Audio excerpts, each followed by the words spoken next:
I used to think water was my morning hymn, a sacred little ritual that set the tone for everything else. You've heard it too, right? That chorus of voices chanting, "Hydrate first thing." It's the secret to energy, to youth, to feeling alive. For years, I sang along without missing a beat. I'd wake up, bleary-eyed and dry-mouthed, shuffle to the kitchen in my worn slippers, and pour a glass, sometimes icy, sometimes straight from the tap, and let it wash over me like a cleansing note. It felt instinctive, like brushing my teeth or brewing coffee, a habit so ingrained I never thought to question it. But then, somewhere past my 60s, the melody started to waver. That first sip, or gulp, didn't lift me up anymore. Instead, I'd feel a twist in my gut, a bloated hum that lingered, a faint queasiness that clung like a shadow. I'd sit there, staring at the steam rising from my mug, wondering why something so simple felt so off. Is this just age? I'd ask myself, brushing it aside like crumbs on a tablecloth. But the more it happened, the louder the question grew. What if I've been playing this hydration song all wrong? Here I am now, spilling this story on harmonic aging, not because I've cracked some grand mystery, but because I've fumbled through enough mornings to know there's a tale worth sharing.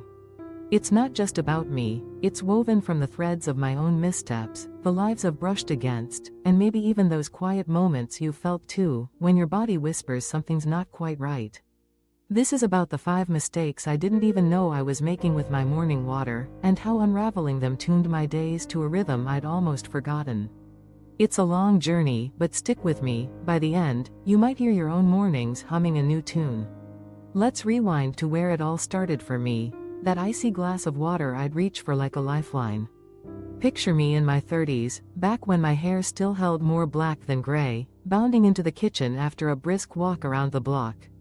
The sun would be creeping through the blinds, casting stripes on the linoleum, and I'd yank open the fridge, grab a pitcher clinking with ice, and pour a tall, frosty glass. I'd tip it back, the cold hitting my throat like a splash of winter, and feel this rush, like I'd jolted my whole system awake. It was invigorating, a crisp wake-up call that made me feel sharp, ready to tackle the day. I loved it then, my younger self thrived on that chill, my body snapping to attention like a soldier at roll call. Fast forward to 66, and that same routine started striking a sour chord. I'd wake up, joints creaking like an old wooden chair, and stumble to the sink. I'd fill a glass, sometimes straight from the fridge, cubes rattling, and take that big, eager swig.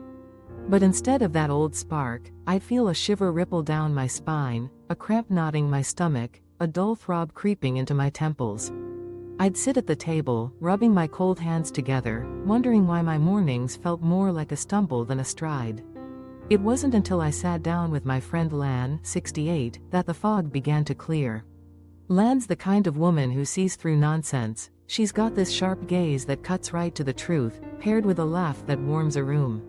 We were at her place one afternoon, the kettle whistling on the stove, steam curling up between us as we traded stories about our creaky knees and stubborn grandkids. I mentioned my morning grumbles, the way that cold water left me feeling off, like my insides were staging a quiet revolt. "You're still drinking it icy?" she asked, her voice laced with that mix of surprise and pity you'd give a kid who's just spilled juice on their shirt. She leaned back in her chair, cradling her tea, and told me how she'd been there too. For years, she'd sworn by her frosty morning glass, said it cleared her throat, jolted her awake, made her feel like she was starting strong. But then, in her 60s, she started noticing the fallout. Cold hands that wouldn't warm up, a stomach that gurgled and cramped, a sluggishness that dragged her down. "My doctor told me to ditch the ice," she said, tapping her mug. "Room temp, maybe lukewarm. Changed everything." She painted a picture I couldn't shake. How sleep wraps us in this gentle hush, our organs slowing to a soft hum, our blood vessels tightening just a bit as we rest. It's a healing pause, a chance to recharge. Then morning rolls in, and we're supposed to ease out of it, like stretching before a run, not sprinting cold. But there I was, blasting my system with a frigid shock, like dunking a sleeping cat in a bucket of snowmelt. "At our age," Lan said, "our bodies don't snap back like they used to, metabolism's a slow dance now, circulation's a little pickier." That icy water wasn't refreshing anymore, it was a stressor, a jolt my older frame couldn't shrug off. So I took her advice home with me. That night, I left a jug out on the counter, no fridge, no cubes. Next morning, I poured it into my favorite chipped mug, sat on the porch where the dawn painted the sky pink, and sipped it slow. I braced for the usual twist, the chill, but nothing. My hands stayed warm, my stomach stayed quiet, and I felt this gentle lift, like the day was unfolding at my pace. It was a small shift, but it hit me. What worked at 30 didn't fit at 66. Our bodies deserve a softer start now, they've earned it after all these years. But the temperature was just the opening note. I'd also fallen into this habit of gulping water down fast, big, thirsty swallows like I was trying to outrun the clock. You know that feeling when you wake up, your mouth a dusty trail, your throat begging for relief? I'd stand there in the half-light, glass in hand, and chug it like I was putting out a fire. Hydrated, check, I'd think, wiping my chin with a flicker of pride. It felt like a win, a quick fix to kick things off. But more and more, I'd finish and feel this odd ripple, my stomach swelling like an overfilled balloon, a woozy spin in my head, a flutter in my chest that made me pause. I'd sink into my old armchair, the one with the faded blue cushions, and frown at the empty glass. "It's just water," I'd mutter. "What's the deal?" That's when my cousin Min rolled into the story. Min's 70, a retired mechanic with hands like sandpaper and a voice that rumbles like an old engine. He's the guy who can fix anything, carburetors, leaky faucets, even your bad mood with a well-timed grunt. We were at a family barbecue, the air thick with smoke and laughter, kids darting between tables piled with grilled pork and sticky rice. I was nursing a soda, griping about my dizzy spells, when he fixed me with that squinting look of his. "You still chugging it?" he asked, popping a shrimp into his mouth. He'd been there too, used to down a whole bottle before his boots hit the floor, thinking it was some macho health move. Felt like a champ, he chuckled, till I'd nearly keel over by the bathroom sink. His doctor had laid it out, "Your body's not a dam, Min. It's waking up slow, don't flood it." I could see it then, my heart just starting to thrum, my stomach still stretching from its overnight slumber, and me dumping a torrent on it like I was hosing down a driveway. No wonder it balked, bloating up, sending my kidneys into a frantic scramble, throwing my electrolytes into chaos. At our age, we're not built for that rush, our systems need a gentler beat. So I borrowed Min's playbook. Next morning, I poured my water, room temp now, thanks to Lan, and settled into my porch rocker. I sipped it slow, letting each swallow land like a soft rain on dry earth. 15-20 minutes slipped by, the world waking up around me, birds chirping, the neighbor's dog yapping, and instead of that old swirl of unease, I felt anchored. The dizziness stayed away, my energy held steady, and the day unfolded like a song I actually wanted to hear. Slowing down wasn't just practical, it was a revelation. Then there was the plastic bottle by my bed, my faithful nightstand sentinel. I'd fill it up before lights out, set it within reach, and sip from it when dawn broke, feeling smug about my little hydration hack. No trekking to the kitchen in the dark, no fuss, just a trusty sidekick I'd relied on for years. I'd twist off the cap, take a swig, and pat myself on the back for being so prepared. But over time, this nagging fog started creeping in, a tiredness that stuck like damp clothes, headaches that pulsed behind my eyes, a digestive grumble I couldn't pin down. I'd lie there some mornings, rubbing my temples, blaming the mattress or the late-night news. Getting old, I'd sigh, never suspecting the culprit was staring me down from the nightstand. It clicked when I visited my sister Wa, 73, last spring. Ho is the family sage, always brewing some earthy tea, spouting wisdom from health blogs she'd bookmark on her ancient laptop. We were in her kitchen, the windows thrown wide to let in the breeze, peeling mangoes for a sticky sweet dessert. I'd brought my plastic bottle along, half full from the night before, and set it on her counter. "You're still using that?" she asked, her knife freezing mid-cut, her tone sharp enough to slice the fruit itself. She launched into her own saga, how she'd kept a bedside bottle too, sipping from it religiously, until headaches and a weird puffiness started shadowing her days. "My nutritionist said it's the plastic," she told me, her eyes narrowing. "BPA, other junk. Leaches out overnight, especially if it's warm. Messes with your hormones, your energy, everything." I scoffed at first, plastic's plastic, right? But Ho's words gnawed at me. I thought about that bottle sitting by my lamp, the room warming up as spring crept in, those tiny chemicals seeping into every sip.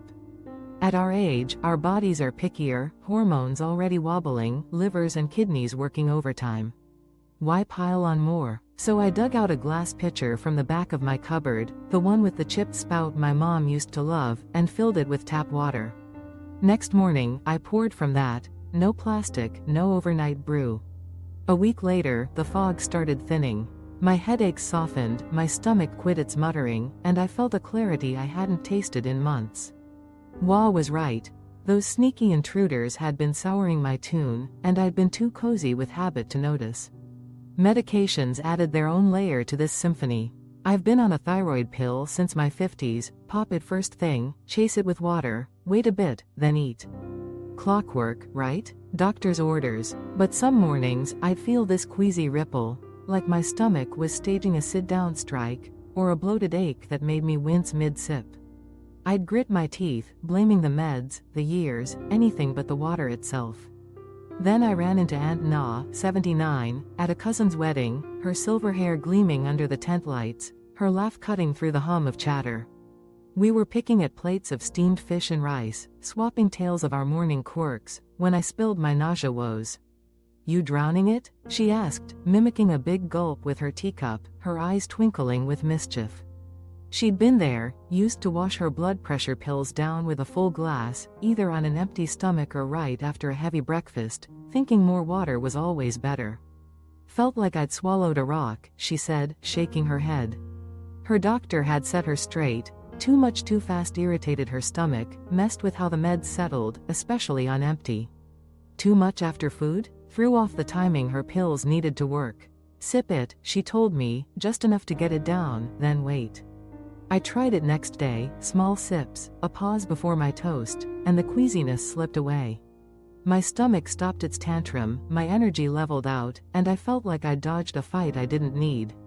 Timing's a quiet conductor. Our bodies don't forgive rush jobs like they used to. And then there was breakfast, or the void where it should have been.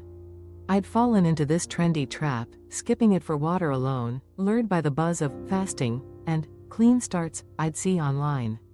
I'd wake up, sip my water, slowly now, glass pitcher in hand, maybe chase it with a black coffee, and call it good till noon. At first, it felt sleek, modern, like I was in on some health secret the kids raved about. But then the cracks showed.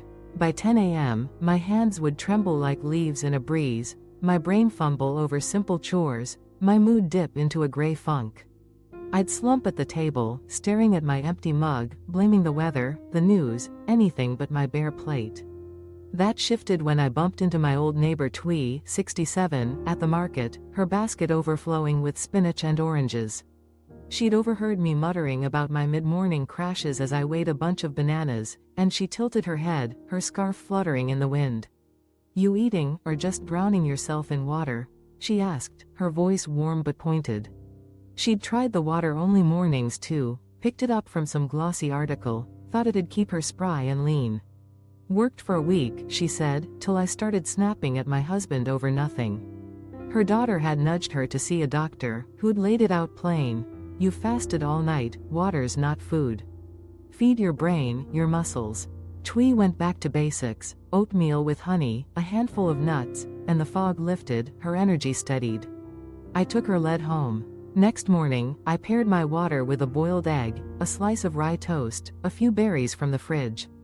The shakes didn't show up, my head stayed clear, and I felt this quiet strength, like I'd finally given my body the opening verse it needed. Water's a cornerstone, sure, but it's not a meal. I'd been starving myself under the guise of health, and Thai's simple fix brought the harmony back. So here's where I've landed, pouring this out for you on Harmonic Aging. My mornings weren't off because I was failing, they were off because I wasn't listening. Cold water jolting my system, fast gulps flooding my gut, plastic bottles leaching silent trouble, meds thrown off by bad timing, breakfast swapped for nothing. I'd been playing a jumbled tune, mistaking routine for rhythm. Now, I sip room temp water slow from glass, time my pills with care, and eat something real to start the day. It's not a grand overhaul, but it's tuned my mornings to a pitch I'd lost in the noise. What about you? Caught any off-key notes in your own routine? Found a tweak that sings?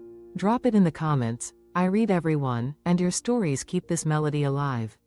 If this struck a chord, hit like, share it with someone who'd hum along, and follow Harmonic Aging for more tales like this. Let's keep the harmony flowing. I'll see you in the next one.